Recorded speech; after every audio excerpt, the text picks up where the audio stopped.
Hello and welcome to the Silver King's War. I'm Michael Sievers, the writer, producer, and creator of this podcast series about my father's Second World War as a B-26 bombardier. Today we begin the Silver King's letters, Dearest Ones, from May of 1945. His unit has moved from A-72 north of Paris into Holland at Venlo, and he's living in a wooden shack, and as he describes it, of course, feeling lucky because a lot of the guys are living in tents, and the weather has been difficult, as he writes to his family from Venlo on May 1st, 1945. Dearest Ones, since writing last, there haven't been any new developments of which I can write. All of us are still sweating out the end of the war and waiting anxiously for good news. Unfortunately, the rumor of an unconditional surrender hasn't bared fruit. I was afraid it was too good to be true, but I simply can't understand what forces the enemy to continue resistance. They must truly be ignorant of the situation, and it's causing me, for one, very impatient days. I suppose I possess the same feelings as a man who is about to become a father, never knowing when the great event might happen. I do feel terribly lonesome today. This morning, 2 of the fellows left to return to the States.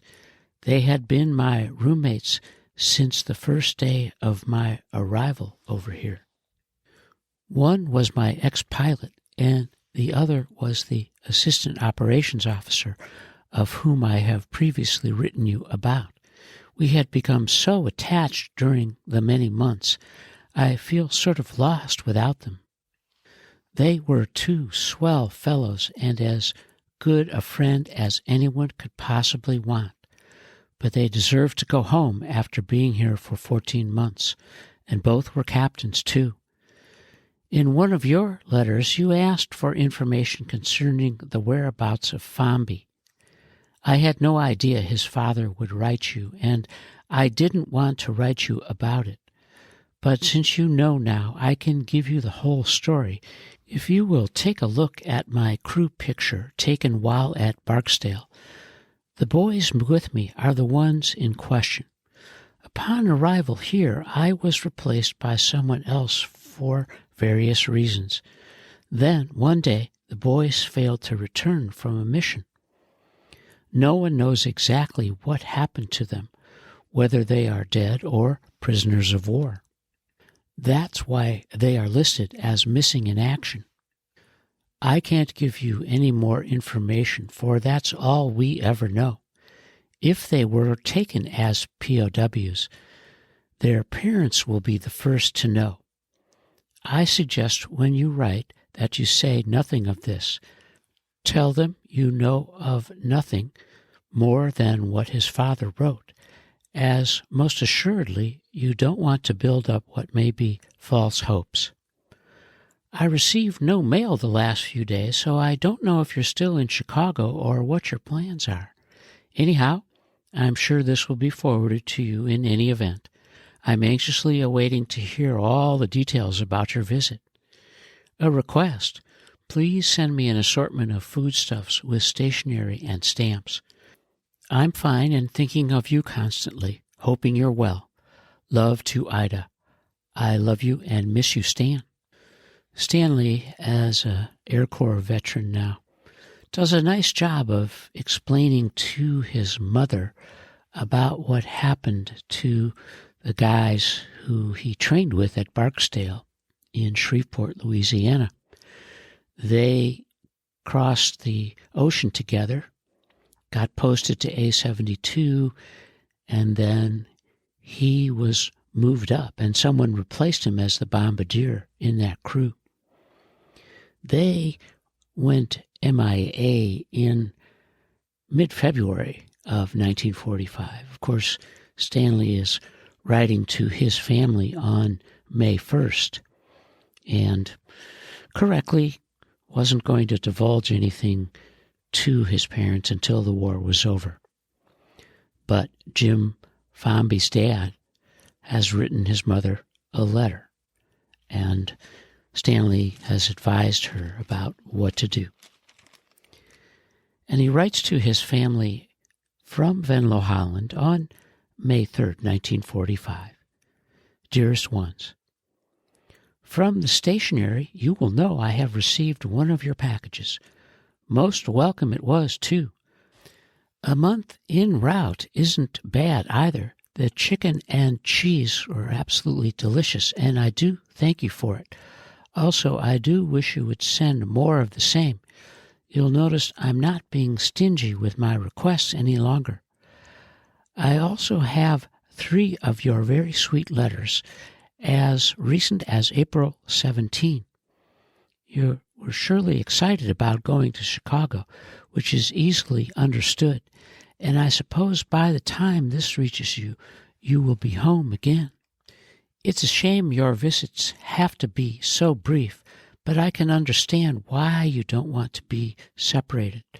The house must be awfully lonesome when it is empty. Maybe someday soon you'll never have to be alone again. It's hard to believe that Margie is already 6 months old. Time surely does fly. It seems like only last month that I received the news of her birth. At this rate, she'll be quite the young lady before I ever see her. I surely hate to miss these months when she must be so adorable. You'll have to write me all the details, since I can't be there to see for myself. I surely hope she has some hair by this time, and you're able to take some pictures. I'm crazy to see what she looks like. The weather continues to be lousy, and I'm thankful for this shanty we have. I'm spending all my time reading, writing what letters I can, and listening to the radio, as I imagine most everyone is doing these days. Every time there is a news flash, my heart jumps into my mouth with the expectation of peace being disclosed. The suspense and anticipation is terrific among all of us. Now that Hitler and most of his cronies are dead, surely the chaotic climax can't be far off. It's only the waiting now that is so hard to take. We're still restricted, so there really isn't much of interest I can write. I'm fine and thinking of you constantly, hoping you're well. Love to Ida. I love you and miss you, Stan. Our hero, the Silver King, is working hard to remain patient as he writes within days of what will be the end of the war in Europe. He doesn't know that yet, but he imagines it to be coming soon. And he's steady, as always, on his requests for more food and stationery. And he's thinking of home as he writes to his family from Germany on May 7th, 1945. Dearest Ones, you're probably wondering why, since I have so much free time, I'm not writing more often. I suppose I really should. As it is, though, the situation remains the same since the day of arrival. Thus, I'm at a loss for writing material, and my letters will more than likely be repetitious, but it's to the best of my ability under the circumstances. I do feel guilty after receiving so many letters of yours. The mail has been excellent since being here, as I have all your letters up to and including April 27th. It's grand receiving all the news, especially the ones telling of Chicago. You really had a grand time, and I'm so glad. Tomorrow you will be leaving. I know how you will hate to go. It's a shame you couldn't have stayed longer. You certainly made me envious of the places you went, but I'm glad you wrote about them, because I sort of feel I was with you and enjoying it as much. It's swell Aunt Sylvia was able to get there. You must have had a wild time together. She wrote me a letter, and at the time doubted if she could make it, but I'm glad she changed her mind. I hope you were able to take some pictures. Being all together, I'm anxious to see the children, how they have grown. They must be adorable.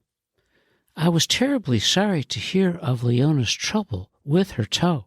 I was totally ignorant of it also. She seems to keep events from both of us. Thank God she is well now. Now that summer is near, perhaps she and the kids will manage to keep well. I do hope so. Thanks, dears, for the $50 bond. I do appreciate it more than I can say, for you never should have been so generous. Instead, I wish you had added it to my allotment check, which you have promised to keep. I'm glad you will do as I asked and use the money. Now I can hardly wait to see the pictures. Hurry, won't you? And thanks again for being so sweet to me. I do love you so.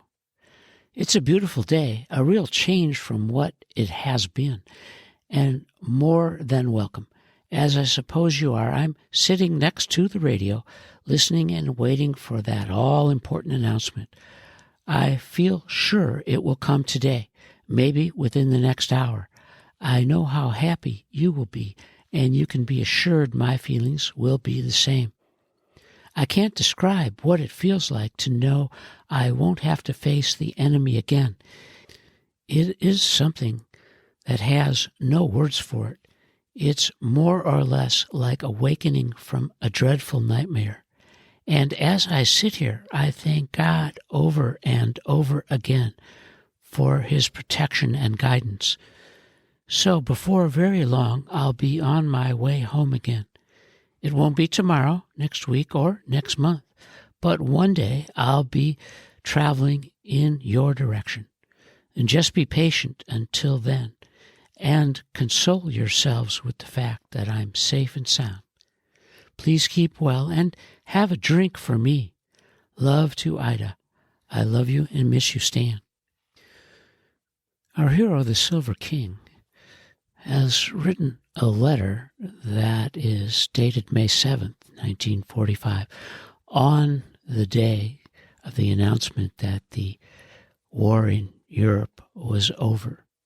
As he was writing, he imagined it. He didn't know it yet, but his anticipation was mixed with an amazing amount of relief and an acknowledgement of what he thought was God's role in keeping him safe and alive during the war.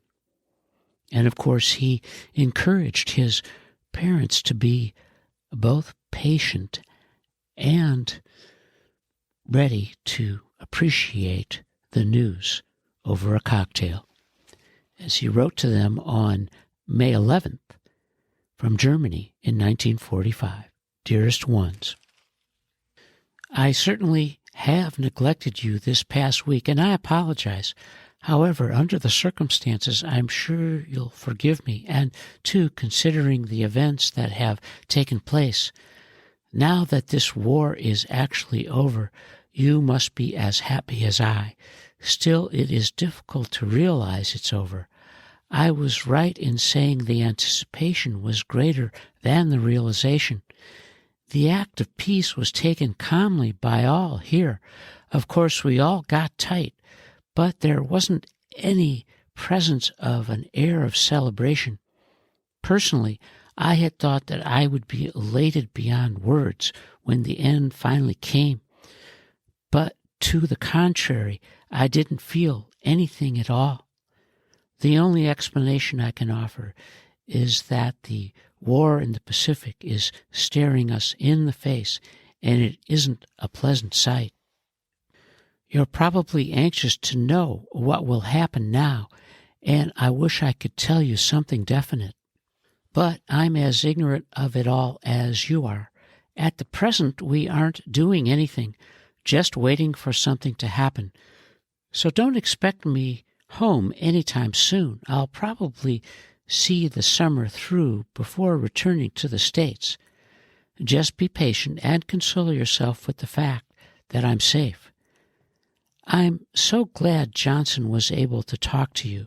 Before he left, he promised to call or see some member of the family.